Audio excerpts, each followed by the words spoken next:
Hi guys, welcome back to my channel, Amy's Artistic Galore, and in this video I'm going to be discussing with you one of my forms of self-care and how I have formed that into digital art. So let's get into it.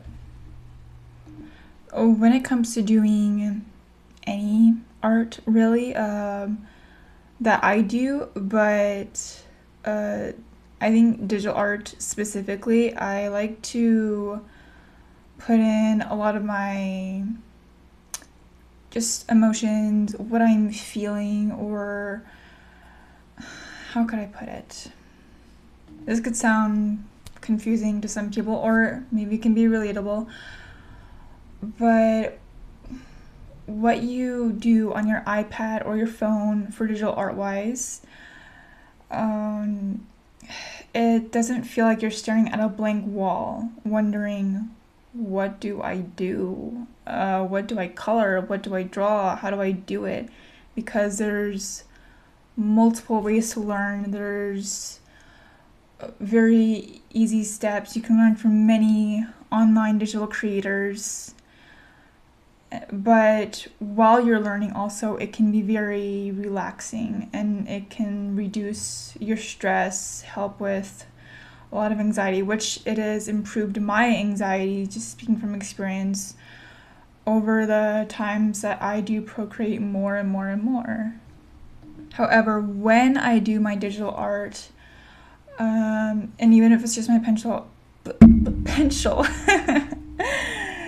even when I do really any type of my art, I don't do any what would be called art therapy. It's when you put in, it is, I think, an easy way to put it and not to get into like a medical term.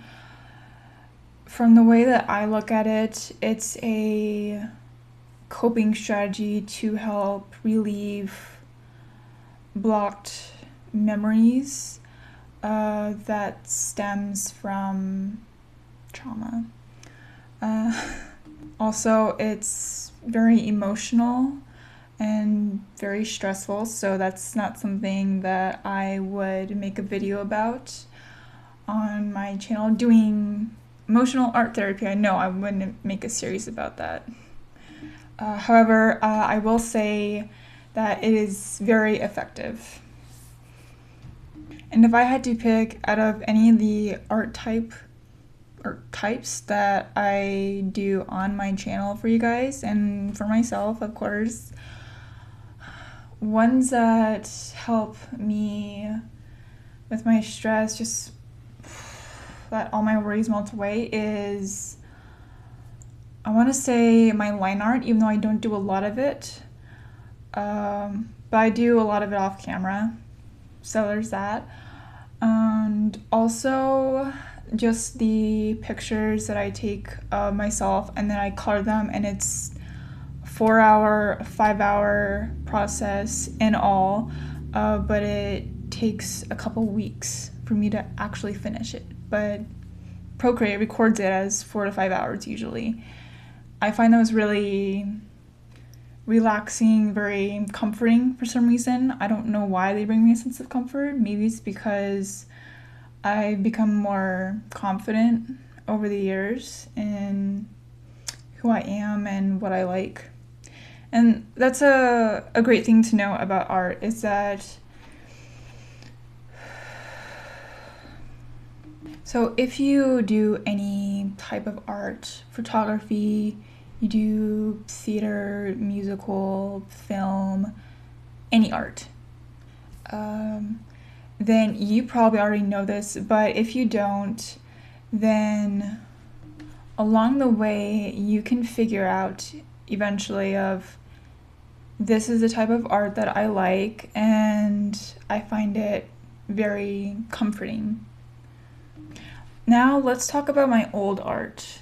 In the beginning of my digital art, Procreate, I wasn't comfortable what I was doing, my art techniques, and not to say that I was trying to copy other people's videos online or other influencers, or I was trying to be like them. I wasn't comfortable with, let's say that this is the Apple Pencil right here, because it was just on my desk, so yeah. Let's say this is the Apple Pencil and that this hand is the iPad. I wasn't comfortable using the Apple Pencil itself because I wasn't very familiar with the brushes, the pencils, the stabilization techniques, or how most of everything else works. And okay, whatever. Random message. Check it out later. The more I did digital art, I got more comfortable, more confident in what I liked, what I enjoyed, and I figured out different types of art that I enjoyed and different types that this doesn't really, it's not up my alley. And it's good to know that this is the type of art that you do like and you don't like, because then you can get the hang of it better, you know? And take a look at my example. What? Okay. Take this for example. So my current artwork or just my previous artwork, my latest artwork, I've gotten a lot better. But that's because I've been more comfortable with my iPad, the Procreate app, the Apple Pencil, more comfortable with what I'm doing, and I know what I'm doing too, because when I was first making videos, I actually didn't know much of what I was doing, and that's a completely normal thing, I would say. For when you're doing digital art, you're learning along the way. So if you're doing art and you're using it as a form of self-care, a hobby, or for whatever your reason is, and you don't know everything 100%, you don't know all the steps, you're not a professional, that's fine, okay? Everyone's going to be learning along the way in their own way. And not to mention at their own pace too. Don't get me wrong, like, I still enjoy my photography. I have a collage right here. I think I need to update it, probably. I might. I'm not sure. And I have another collage in my bedroom. But it's not something that I do anymore because I'm not comfortable doing photography. Just using the camera itself. It's not because, the inspiration wise, it's not because I don't get inspiration anymore. It's because I don't find it as much as a helpful tool. And not to say that photography is bad, don't do it. No, if you do photography, then like get into it, learn, find out what you like, monochrome or sunsets, nature, landscaping, architecture. Find out what you like, okay? You can be good at many art techniques and art subjects too. But it's not just art that you're good at, because you're good at multiple things, whether you realize it or not.